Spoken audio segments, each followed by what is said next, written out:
As someone who actually values the art form of cinema and wants what's best for it, nothing makes me more sick to my stomach than a corporate apologist. I'm talking about the people who bend over backwards to make excuses for Hollywood studios making a bad product. I'm talking about the people who comment on my videos and say that it's not the studio's fault, it's my fault for expecting too much. As if me having a higher level of standards is somehow a bad thing. It's absolutely mind-numbingly stupid for people to be this complacent about their entertainment. Especially when we have numerous first-hand examples of Hollywood studios showcasing their incompetence daily. And now we have another example of Hollywood executives being clueless as to what it takes to actually make a great film. Let's discuss. I watch so you don't have to. All I'm offering is the truth, nothing more. Ladies and gentlemen, when I first saw this report from The Hollywood Reporter, my instant reaction was, man, I'm tired of being right. But I also felt compelled to check the comments, and lo and behold, the very first comment did not disappoint. Responding to Discussing Film, who was passing along this information, Tyler Duran, 21, said the damage Rotten Tomatoes has done to the film industry needs to be studied. And frankly, I couldn't agree more. The whole genesis of my Film Criticism is Dead series of videos is terrible critics on Rotten Tomatoes delivering bullshit criticisms and simultaneously manipulating the perception around certain movies. Rotten Tomatoes is not, nor has it ever been, a trustworthy source for movie opinions. Absolutely f***ing not.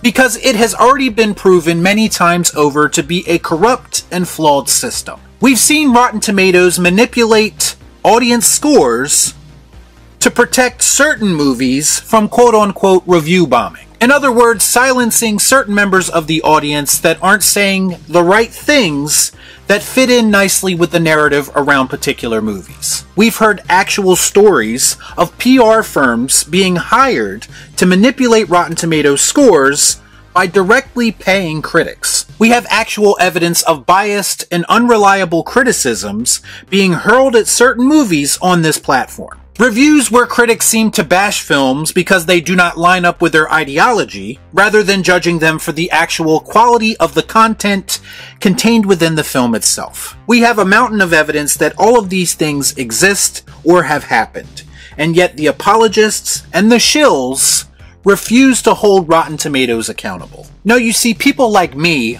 I'm the negative one because I ask questions. It shows you just how backwards most people's thinking is. So I strongly suggest that you wake the f*** up. As long as Rotten Tomatoes is telling the mindless drones exactly what they want to hear, then they have no problem accepting a Rotten Tomatoes score as gospel. Of course, these people are fickle, and they will tell you in the very next breath that a critic's opinion does not matter if by some miracle the critics decide to be honest about a particular film that these people like. Bottom line is, Rotten Tomatoes is a complete shit show, and it has made discourse around films unbearable. Imagine in 2024 using a Rotten Tomatoes score to prove to someone that a film is of quality. You might think it's crazy, you might think that people do not listen to Rotten Tomatoes anymore, but I assure you, it still happens every single day. I don't believe it!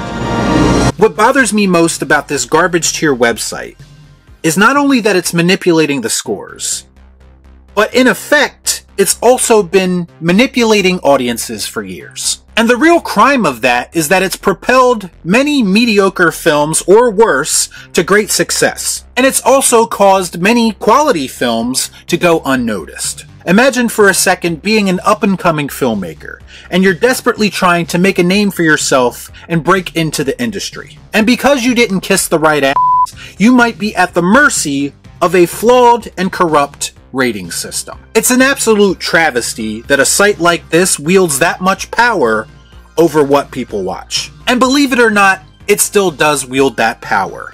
Why do you think a lot of movies still advertise the Rotten Tomatoes score in their commercials? We see it for almost every single Marvel film that comes out, and that's mostly because Disney Marvel has benefited from this corruption more than anyone. It's true.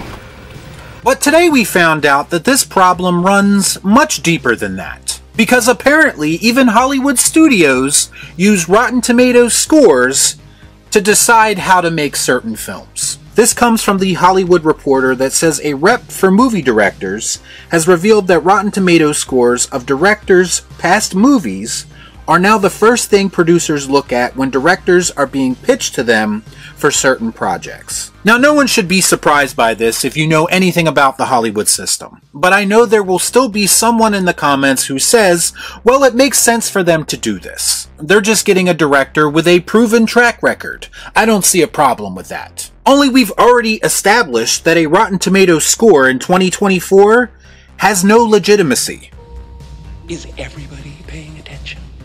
Let me put this in terms so everyone can understand. Let's say for a moment that Rotten Tomatoes existed in the 70s and the 80s. I'm glad that it didn't, but let's say it did for the sake of this argument. Do you realize that this type of thinking, this type of strategy, when it comes to making films, would have prevented us from getting some of the most iconic films from those decades? How many directors were unappreciated in their own time, by both critics and by audiences in some instances? And it took years for people to start to recognize those directors' genius. John Carpenter, anyone? A legend whose films were notoriously ripped apart by critics in his prime. A man whose films subsequently underperformed at times, only to find their audience later. If Rotten Tomatoes existed back then and studios only made films with certain directors based on their Rotten Tomatoes scores, we wouldn't have The Thing. We wouldn't have They Live. We wouldn't have Big Trouble in Little China. We wouldn't have Escape from New York. All films that modern Hollywood would desperately like to capitalize on now because of how beloved they are. Besides that, it's all in the reflexes.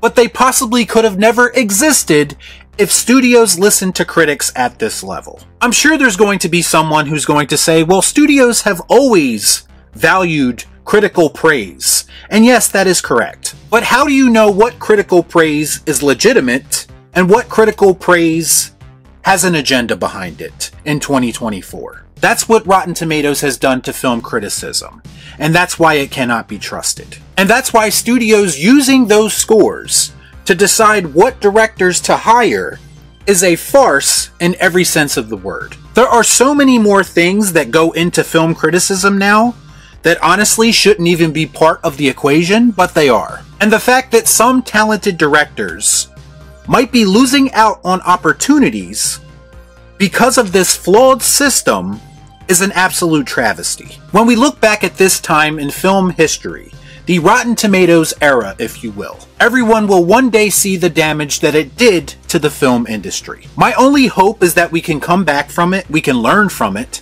and never let another bias system like this again tell us what movies are worth watching. Y'all be cool. Right on.